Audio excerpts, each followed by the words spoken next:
kalau syaitan yang masuk ke dalam tubuh manusia, sering mengganggu pikiran atau was-was atau membuat takut dan seterusnya, ini harus diruqyah atau seperti apa? Jadi kita bahas dulu satu persatu ya. Ada orang kesurupan syaitan, itu karena syaitannya yang iseng. Ya.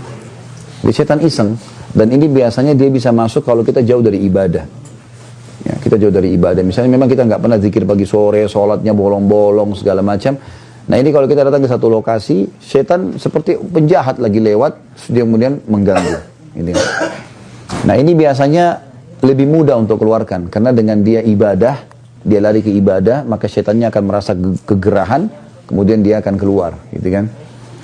Yang kedua, syaitan juga bisa masuk kalau dia marah, karena ada perbuatan kita yang membuat dia marah. Seperti misal kasus, kita kan dianjurkan untuk tidak menyiram air panas atau kencing sembarangan di tempat kosong, kecuali sudah baca Bismillah atau isti'adzah, a'udzubillahi minasyaitonirrajim, gitu kan. Karena biasanya kita kencing di situ atau buang sembarangan air, kemudian kena anaknya jinnya jadi marah masuk ke badan, gitu kan. Nah ini dibahas oleh para ulama, sering terjadi karena diketahui pada saat diruqyah, jinnya mengaku seperti itu, gitu kan. Kalau poin yang pertama tadi itu yang masalah orang lalai dari ibadah, pernah terjadi di Madinah, mahasiswa dari Rusia dia. Saya masih ingat dulu, subhanallah anak ini setiap kali azan maghrib, nggak ke masjid. Dia malah tunggu azan maghrib, lalu dia masuk mandi di kamar mandi. Berulang-ulang terjadi, akhirnya dia kesurupan, kemasukan jin. Lalu dibawa kepada seorang peruqyah di salah satu di sudut kota Madinah, ada di bawah gunung, namanya Syekh Abdullah.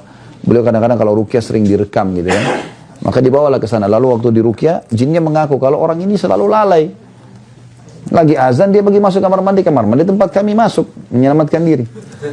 Saya lihat orang ini buka diri, misalnya terbuka, maka saya masuk.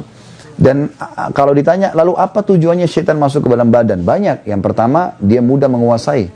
Dia bisa menguasai kita sehingga dia sesat. Dia menyesatkan kita. Karena kan tugas utama syaitan dari iblis menyesatkan kita. Makanya kata Nabi SAW, kalau kalian sedang menguap, tahanlah. Baik tahan dengan bibir atau kita tahan dengan tangan. Karena kalau dia buka, maka syaitan akan masuk ke dalam tubuhnya dan menguasainya. Jadi bisa menguasai sebenarnya gitu kan. Apalagi kalau lagi sholat. Jadi ini contoh-contoh. Jadi yang pertama bisa saja karena kelalaian kita maka dia masuk. Yang kedua karena dia iseng, gitu kan. Yang ketiga karena dasarnya kitanya manggil-manggil. Kitanya suka manggil-manggil, ya. Ini biasanya orang yang kayak semua kasih sesajen di gunung-gunung, di gua, di lautan, lalu dia panggil-panggil wahai penjaga gua, apalah penjaga gunung, panggil-panggil namanya. Nah ini biasa kena panggil-panggil nanti dia bisa kesurupan, gitu kan. Kesurupan. Yang keempat, dia ditransfer oleh orang lain seperti tenaga dalam, ya. Itu biasanya kan syaratnya dimandiin malam hari, apalah dengan rujuk kembang, apalah segala macam ini, maka ditransfer syaitan itu. Bahasanya di Indonesia biasa transfer aura. Padahal sebenarnya bukan transfer aura, itu tuh memang ada jin. Karena rata-rata teman-teman yang pernah belajar ini, tenaga dalam segala macam, mandi tengah malam, ini begitu kami ajarin ruqyah, begitu dia ruqyah dia muntah-muntah, reaksinya sendiri ada, gitu. Jadi memang reaksi itu bisa terjadi. Ini termasuk bisa. Yang kelima, bisa saja syaitan masuk justru karena dikirim oleh para penyihir. Ya, seperti kita diambil foto misalnya, diambil potongan rambut, diambil apalah, pakaian dalam. Makanya teman-teman sekalian hindari sekali foto yang dipajang. Hindari sekali. Kayak kita di medsos itu ya. Maksudnya apalagi kalau di profil. Ada orang subhanallah pergi taklim, foto taklim, tak foto. Nanti pulang taklim, foto lagi, gayanya luar biasa, 1000 gaya gitu.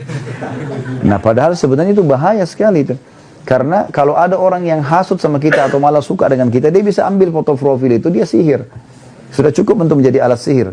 Nabi SAW pernah disihir oleh Lubab bin A'sam, orang Yahudi. Ya, Nabi SAW sebulan teman-teman nggak sadar, nggak tahu apakah sudah kasih giliran istrinya atau belum.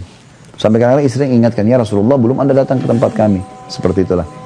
Maka yang terjadi pada saat itu, Nabi SAW berdoa kepada Allah setelah sebulan, kemudian Allah berikan petunjuk, ternyata Allah buka melalui malaikat yang menyampaikan ada seorang Yahudi namanya Lubab bin A'sam, dia tinggal di suku Za'far dan dia mengambil potongan sisir Nabi dan rambutnya yang dililit di batang pohon kurma yang sudah rusak, terus ditaruh dalam sumur tua.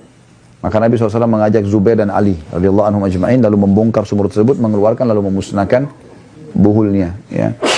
Makanya ini harus hati-hati teman-teman sekalian. Ya. Dan kita harus bertakwa kepada Allah. Kata Nabi SAW, siapa yang datang kepada dukun, peramal, penyamun, penyihir, bertanya saja, belum percaya.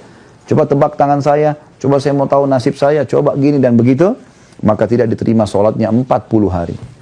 Ke belakang ya, bukan ke depan. Jadi teman-teman gak usah tanya, saya masih sholat gak Ustaz? Karena bukan yang belum dikerjakan, yang sudah dikerjakan hilang 40 hari. Kalau 2 kali ke dukun ya hitung saja sendiri, 10 kali ya hitung saya sendiri, urusan Anda sama Allah. Gitu kan.